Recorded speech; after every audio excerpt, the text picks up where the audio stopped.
उभे आहोत रामेश्वरम मंदिराच्या सभामंडपात।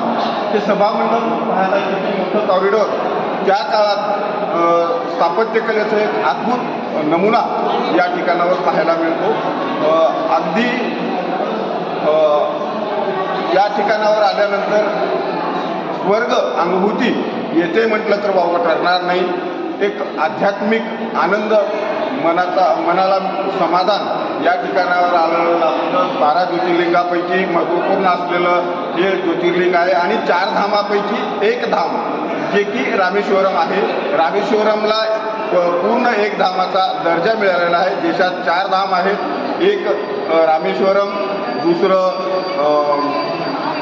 ओरिसामध्ये पुरी जगन्नाथ, तिसरं केदारनाथ, बद्री केदारनाथ आणि चौथं हे सोमनाथ, असे 4 धाम आहेत। आणि 4 धामापैकी एक असलेल्या या रामेश्वरम मंदिरामध्ये आता आपण उभे आहोत। खरंच एक अद्भुत अनुभव या ठिकाणी भेटलेला आहे।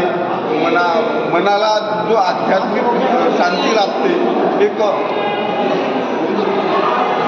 शब्दात वर्णन करता येणार नाही अशी भावना आता माझी आहे। अगदी खरंच आईवडिलांची पुण्याई लागते अशा धर्मस्थळावर येण्यासाठी। मनातला भाव हे महत्त्वपूर्ण ठरतो।